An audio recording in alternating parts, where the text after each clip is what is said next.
I should have never left the trail. That's what they tell you, right? Rule number 1 when you're out in the wilderness: stay on the damn trail. But exhaustion makes you do stupid things. And by the time the sun started dipping behind the trees, I was beyond lost.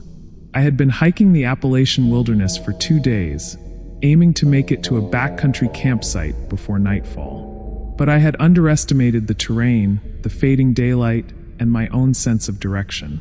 My GPS had died miles ago.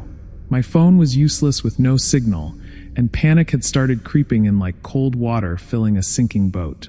Then I saw it, a cabin. It sat in a small clearing, just off the tree line, its weathered wood blackened with age. The windows were dark, empty. No smoke curled from the chimney, no signs of life. But it was shelter, and that was all I needed. I pushed open the door. The hinges groaned, the sound sharp in the stillness.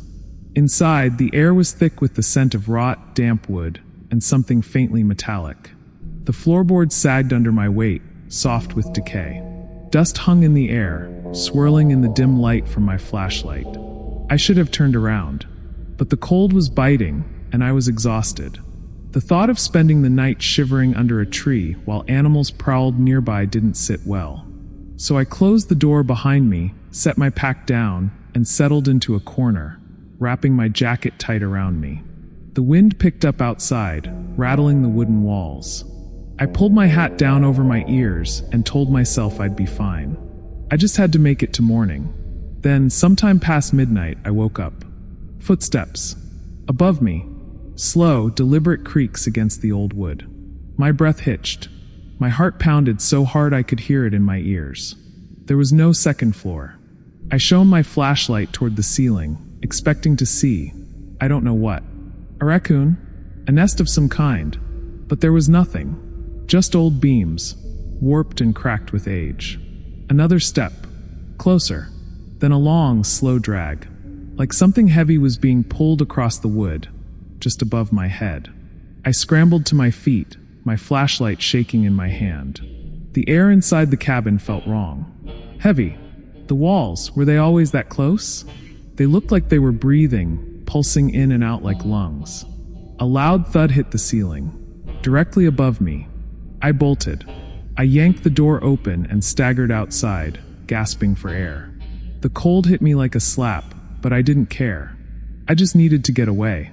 My flashlight beam jittered across the clearing as I turned back, and the cabin was gone. Not collapsed, not overgrown, just gone. I stood there, my breath coming in sharp, panicked gasps. The clearing was empty, just trees stretching high and indifferent, their branches swaying in the wind. No structure, no foundation, not even disturbed earth where the cabin had stood. I ran. Branches clawed at my clothes, roots snagged at my boots, but I didn't stop. I ran until my legs gave out, until I collapsed against a tree, my throat raw, my chest burning. Somehow, by sheer luck or blind panic, I made it back to the trail by dawn. My legs trembled as I stumbled onto the dirt path, relief so overwhelming I almost cried. I flagged down the first park ranger I saw. I told them everything. The lost trail, the cabin, the noises, the way it vanished. He frowned, exchanged a glance with his partner, then nodded slowly. "We'll take a look," he said, but there was something in his voice, something careful, like he wasn't surprised. I went with them. I had to see it again, to prove to myself that I wasn't crazy. We reached the clearing. It was empty. No cabin. No footprints. No sign that anyone had been there in years. Just trees. The ranger turned to me, expression unreadable. "You're not the first to see it," he said quietly. I stared at him. He just shook his head. Best to forget it. But I never did. And sometimes when I close my eyes, I still hear the footsteps. Slow, deliberate, above me. I never believed in ghosts or spirits, or whatever people claim lurks in the dark. I was a rational guy, a man of facts and reason. But after what happened in the Rockies, I don't camp alone anymore. Hell, I barely step into the woods without feeling like something is watching me. I used to love the solitude. After my divorce, camping became my escape. No buzzing phone, no emails, no one telling me how much I had messed up my life. Just me, my tent, and the wilderness. Peaceful. That trip, I had chosen a spot deep in the mountains, far from the usual trails. The kind of place where you don't hear anything but the wind and your own thoughts. It was late September, the air crisp and dry. The kind of weather that makes the world feel sharp and alive. I spent the first day hiking, setting up camp, and collecting firewood. As the sun dipped behind the peaks, I sat by the fire with a tin cup of whiskey, watching the flames dance. It was one of those moments that made everything feel right. Like I'd made the right choice coming out here. Then I heard it. At first, it was just a whisper of sound barely there. I figured it was the wind sifting through the trees, nothing unusual. But then it came again, closer. Ethan. My name. The way it was spoken, it wasn't shouted, wasn't called out. It was breathed, like someone was standing right behind me, murmuring it just inches from my ear. I whipped around, my flashlight cutting through the darkness. Nothing. Just trees, standing silent and indifferent. My breath fogged in the cold air as I swept the light in slow arcs. I was alone. At least, that's what I told myself. I shook it off, convincing myself that I was just being paranoid. Maybe it had been the wind. Maybe I was just tired. I crawled into my tent, zipped myself into my sleeping bag, and told myself it was all in my head. But I didn't sleep well. All night, I felt like something was standing just outside the tent, watching. I kept jerking awake, heart pounding, listening. But whenever I sat up and held my breath, I heard nothing. Just the occasional rustle of leaves. By morning, it felt like a bad dream. Sunlight made everything ordinary again. I almost laughed at myself while boiling water for coffee. Alone in the woods, a man's mind starts playing tricks. That's all it was.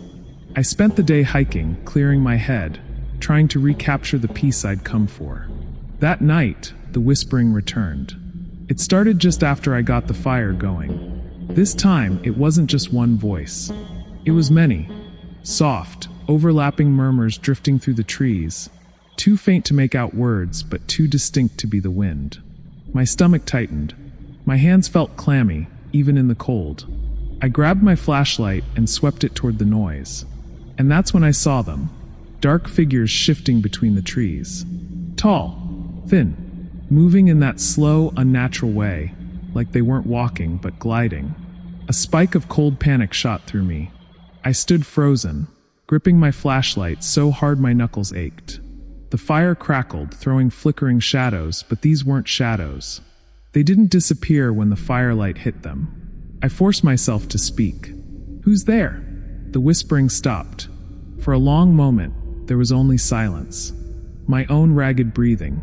The distant creak of branches swaying in the wind. Then, just as I lowered the flashlight, it came. Laughter. Soft, dry laughter, like dead leaves scraping together. It came from all around me. I ran. I didn't think. I just grabbed my keys and ran, my boots pounding against the dirt, my breath a desperate rasp in my throat. The trees blurred past me. Shadows flickered at the edges of my vision, shifting, moving. The laughter followed. I stumbled, went down hard, my hands sinking into the cold earth. I twisted, scrambling to my feet, gasping. And that's when I realized something that made my blood turn to ice. The trees had changed. The path, the same trail I had walked dozens of times, was gone.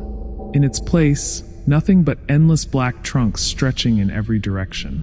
I spun, disoriented, my flashlight beam bouncing wildly. The trees looked the same in every direction, as if the forest had swallowed the path the moment I turned my back.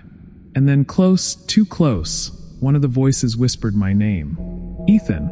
I bolted. Branches tore at my clothes, roots snagging at my boots. The whispering and laughter chased me, circling, weaving between the trees. They were everywhere, but I couldn't see them anymore. Just shadows, moving at the edges of my vision. Then, miraculously, I saw my truck. I almost sobbed in relief. It was right where I had left it, sitting on the edge of the clearing. I fumbled the keys from my pocket, hands shaking so badly I nearly dropped them. The laughter surged closer. I didn't dare turn around. I wrenched the door open, threw myself inside, and slammed the locks down. My chest heaved. My hands trembled so hard the keys rattled as I shoved one into the ignition. The truck roared to life. I stomped the gas. Tires spun in the dirt, then caught. I shot forward, headlights cutting through the trees. And that's when I saw them, standing at the tree line. Dozens of them. Tall. Too tall. Their bodies shifting like smoke, faces lost in the dark. Watching. The laughter stopped the moment my headlights hit them. I didn't stop. Didn't even blink. I drove like the devil himself was on my tail, not slowing until I reached the first stretch of highway, where the world felt real again. I didn't sleep that night, or the next. Even now, years later, I won't go near those woods. I won't camp alone. And sometimes on nights when the wind is just right, I swear I can still hear them, whispering my name. It was supposed to be a quiet trip, just me, the river, and the wild. I had always loved kayaking alone, especially in the more isolated parts of the Yukon. There was something about the silence, the sheer emptiness of the land, that made my mind feel clearer, like I could breathe better out there. No phones ringing, no emails, no people. Just the sound of my paddle slicing through the water, the occasional rustling of trees, and the distant cry of an eagle somewhere overhead. That's what I wanted. Peace. That's not what I got. I had been paddling for about 8 hours that day, my shoulders burning with the steady rhythm of movement. I planned to make camp soon, but I wanted to reach a bend in the river where the cliffs rose high on either side, a spot I'd read about.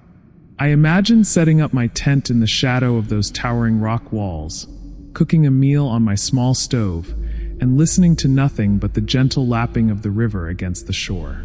But as I rounded a bend, something caught my eye. Something pale, floating near the center of the river.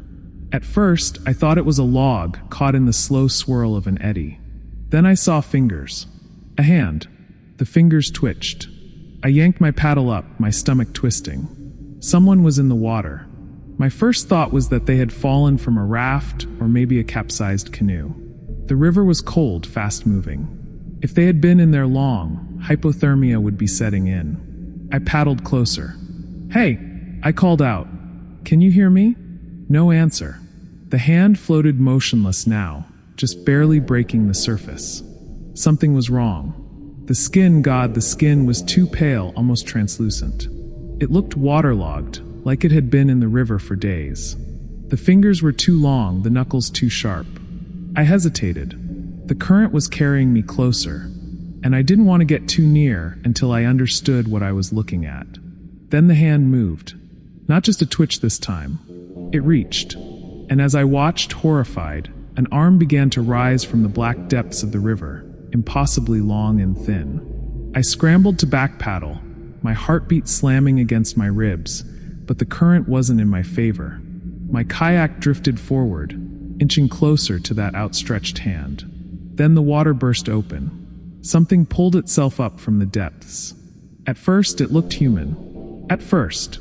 Then I saw the face. Its mouth was too wide, filled with too many teeth, needle-thin and crammed together in jagged rows. The skin was stretched tight over its skull, almost transparent in the fading light. And the eyes. Jesus. The eyes were everywhere. Not just on its face, but on its neck, its shoulders, its arms. Clusters of them, blinking in unnatural unison, all locked onto me. The arm that had been floating in the water lunged, slamming against the side of my kayak. I screamed, jerking away, my paddle slipping from my fingers. The kayak rocked violently, tilting so far I felt the icy water spill over the edge. Then another arm rose from the river. This one was even longer, stretching unnaturally toward me, its fingers grasping, clawing at the air. I capsized. The river swallowed me whole. The cold was a shock, a physical pain that ripped the air from my lungs. I flailed, desperate to get my head above water. And then I felt it. Something brushed my foot. Not a rock. Not a fish. Something warm. Something alive. I kicked hard, my instincts screaming at me to get out. My head broke the surface, and I gasped, choking, coughing. My kayak was upside down a few feet away, my paddle already being carried downstream. I spun in the water, searching for it. For the thing. But the river was empty. No pale arms. No too wide grin. Just the slow, lazy current, innocent as ever. My hands were numb, my legs sluggish from the cold. I had to get to shore. I swam, forcing my body to move, even as my mind screamed at me to keep watching the water, to make sure it wasn't still there. It was only when I finally collapsed onto the rocky shore, gasping for breath, that I dared to look back. The river was still, but I knew it was watching me. I didn't sleep that night. I built a fire, more for the illusion of safety than for warmth. I kept my kayak close, flipped upright, ready to go at the first sign of movement. And the worst part wasn't the hand, or the face, or even the thing itself. The worst part was the whisper. Somewhere, out on the water, I heard it. Soft, almost gentle, calling my name. The trip was supposed to be simple. A weekend alone in the mountains, just me and the trail, away from the noise of the city. I had done plenty of solo hikes before. There was something about being out there alone that felt right. The silence of the wilderness, the crunch of dirt under my boots, the scent of pine and damp earth. Out there, I didn't have to think about work, about bills, about the empty apartment waiting for me back home. I had picked a lesser-known trail in the Appalachians, far from the popular camping spots. It was a little overgrown in places, winding up through thick trees and rocky hills. The kind of trail that made you feel like you were stepping into an older world, untouched by people. By the second afternoon, I was deep in the mountains. The sun was beginning to lower behind the trees, casting long shadows across the forest floor. That's when I saw it. A cave. It was small, barely more than a jagged crack in the hillside, half hidden by tangled roots. I almost missed it. Curiosity tugged at me. I hadn't seen it marked on the map. Something about it felt wrong, but I ignored the feeling. I was tired, and my mind had a way of playing tricks on me when I was alone for too long. I stepped closer, pulling out my flashlight. The air changed the moment I crossed the entrance. It was cold inside. Not just cool, cold. Like stepping into a refrigerator. My breath fogged in the beam of my flashlight, though it was still warm outside. I moved deeper, careful of my footing. The cave was narrow, the walls rough and uneven, the smell damp and stale. The ground sloped slightly downward. It wasn't deep, I told myself. Just a small cavern. A place where animals might shelter. But the deeper I went, the more I felt it. Something was watching me. I told myself it was just nerves. My own breathing sounded too loud in the tight space, my footsteps echoing strangely. The light from the entrance faded behind me, swallowed by the thick dark. Then my flashlight flickered. Just for a second. And that's when I saw it. A figure crouched against the far wall. At first, I thought it was a person, maybe some lost hiker. But as my light steadied, I realized something was wrong. It was too still. Not breathing. Not moving. Its skin, if that was skin, was dark, blending into the shadows. Its limbs were twisted, too long, its fingers curled like claws against the stone.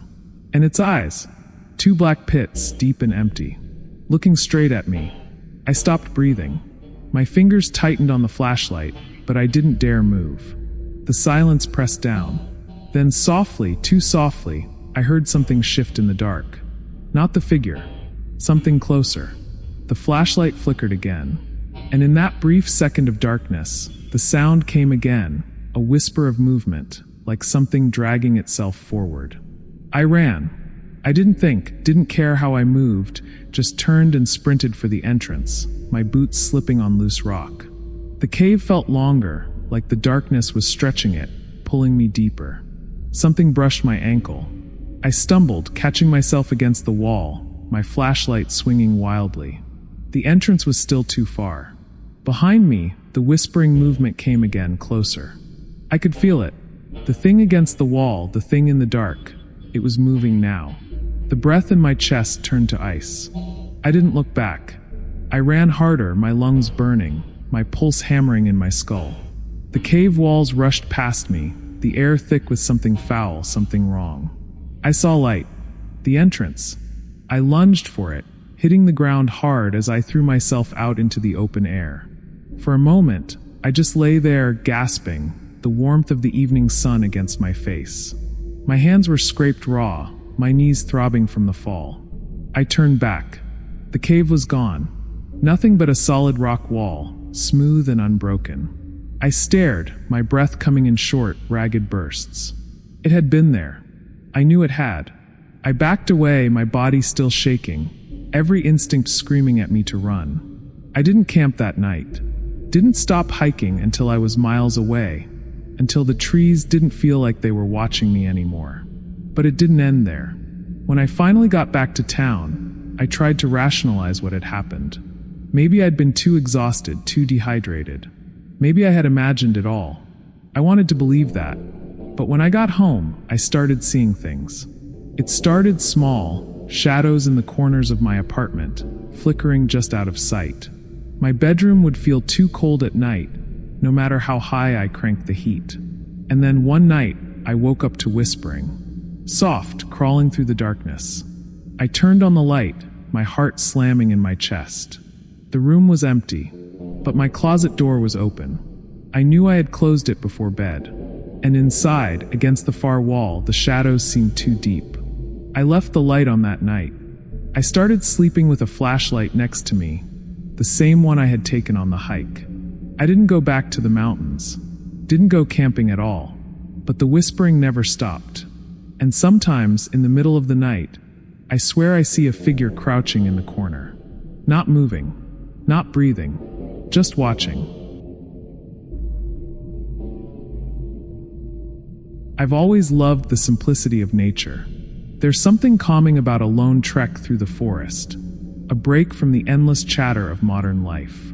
That's why I decided to spend a week in the Canadian wilderness, far from city lights and the constant buzz of my phone. I packed my gear, laced up my boots, and set off with a mix of excitement and quiet confidence. After all, I'd done solo hikes before, and I believed I could handle whatever the wild had in store. The first 2 days were everything I'd hoped for. I woke with the sun, set up my modest camp near a babbling brook, and spent the days hiking under a clear blue sky. I even managed to catch up on some long overdue introspection, thinking about my life, my regrets, and my hopes for the future. Nature has a way of doing that, of stripping away the trivialities until all that remains is the raw, beating heart of existence. But on the third day, as I trudged along a narrow trail flanked by towering pines and dense underbrush, I began to feel that unsettling prickling at the back of my neck. At first, I convinced myself it was just the quiet making me hyper-aware of every sound. Then I noticed something else.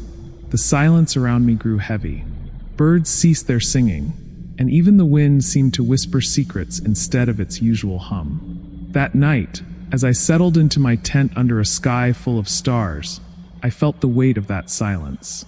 I listened to the sounds of the wilderness, the distant murmur of a stream, the rustle of leaves, and then I heard it, slow, deliberate footsteps circling my tent. They were measured, almost cautious, as if whoever or whatever was out there was studying me from the darkness. I froze, gripping the handle of my knife until my knuckles turned white. My heart pounded in a rhythm that matched the steady, almost rhythmic pad of those unseen footsteps. I lay there, paralyzed with fear, barely daring to breathe. Minutes, or perhaps hours, time lost meaning, passed in that tense vigil. Eventually, the footsteps faded away, leaving behind a silence so profound it seemed to press against the fabric of my tent. I forced myself to sleep, though every rustle of fabric or snap of a twig in the distance sent me into a fresh bout of panic. The next day brought little relief. I went about my usual routine, trying to convince myself that the eerie sounds of the previous night were nothing more than an overactive imagination fueled by loneliness. But the tension had lodged itself deep within me. Every rustling branch and shifting shadow felt like a prelude to something unspeakable. On the fourth night, things escalated. I was in my tent, half asleep and caught between dreams and wakefulness, when I suddenly woke to a sound that made my blood run cold. Right outside the thin fabric of my tent, I heard breathing, deep, deliberate, and unnervingly close. I lay completely still, every muscle tensed, as I strained to listen. The sound was not the wind. It was something else, something alive and watching. My hand tightened around my knife. I dared not move, afraid that the slightest sound might betray my position. Then, as abruptly as it began, the breathing stopped. I waited, counting each agonizing second in the oppressive dark until dawn finally broke. When the first light of morning seeped into my tent, I emerged cautiously, half expecting to find evidence of an intruder. But there were no footprints around my camp, no sign that someone had been close enough to disturb the soft earth. Yet, when I inspected my gear, I realized something was wrong. My pack had been moved. And when I checked my food supplies, I found that my rations were gone. It was as if someone had quietly unzipped my bag in the night and taken what they wanted. A chill of dread settled over me. I tried to brush it off as my mind playing tricks on me, a lingering effect of sleep deprivation and isolation. But deep down, I knew that wasn't enough. I felt the presence of something unknown, something that had been watching my every move. That morning, I decided I had to leave. I couldn't shake the feeling that I wasn't safe, that the forest had become a place of hidden malice. With heavy steps and a pounding heart, I packed up and began the long hike back to my car. Every minute of that trek felt like an eternity. I moved as quickly as I dared, my eyes constantly darting to every rustle, every whisper of movement among the trees. The forest, once a place of solace, now seemed to close in around me, its shadows conspiring to hide the unseen menace. Hours passed before I finally saw the clearing where my car waited, a solitary beacon of safety at the edge of the wilderness. Relief surged through me as I stumbled toward it, my breath ragged and my mind racing with desperate hopes of escape. I fumbled with the keys, my hands still trembling, and when I finally managed to unlock the car, I practically dove into the driver's seat. I sat there for a moment, trying to steady my racing heart and convince myself that it was all over. But as I glanced at the driver's side window, my blood ran cold. There, smeared in what looked like dark, greasy fingerprints, was a single handprint. It was too large to be human, its outline distorted, with elongated fingers that suggested something other than a normal person. The sight of it froze me in place, and a primal fear surged through me. I looked around frantically, half expecting to see the unseen stalker emerging from the trees. But the forest was quiet, as if nothing had happened. The only sound was the soft rustle of leaves in the gentle morning breeze. I couldn't tell if it was my imagination, or if I was witnessing something truly impossible. I sat in the car for a long time, trying to piece together the events of the past few days. Had I really been followed? Had someone or something stalked me through the wilderness, circling my camp, stealing my food, and leaving that monstrous handprint on my car window? I thought about the moments of silence in the dark, the deliberate footsteps around my tent, and the suffocating feeling of being watched. A single, nagging thought persisted. I was not alone out there. In the weeks that followed, I found myself haunted by the memory of that trek.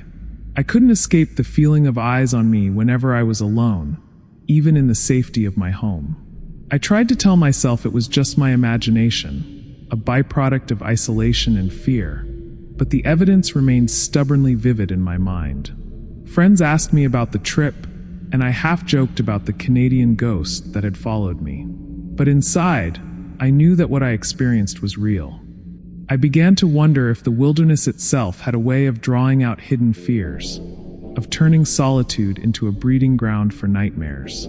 Every creak in the dark, every unexplained whisper of wind, took me back to that chilling night when I heard the slow, deliberate breathing right outside my tent. I kept checking my windows for strange handprints and watched every shadow with an intensity that frightened even me.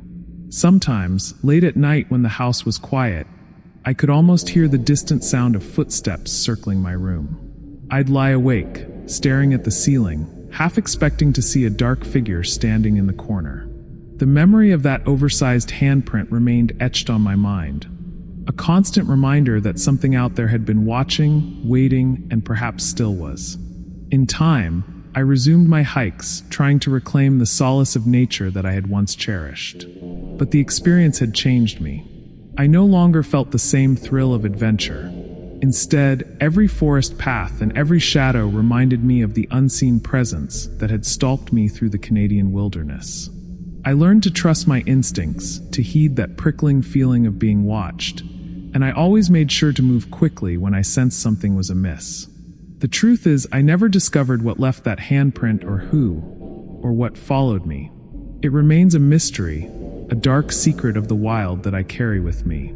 And sometimes, when I find myself alone in a quiet room, I can't help but wonder if the unseen stalker is still out there, lurking just beyond the edge of vision, waiting for the next chance to step from the shadows.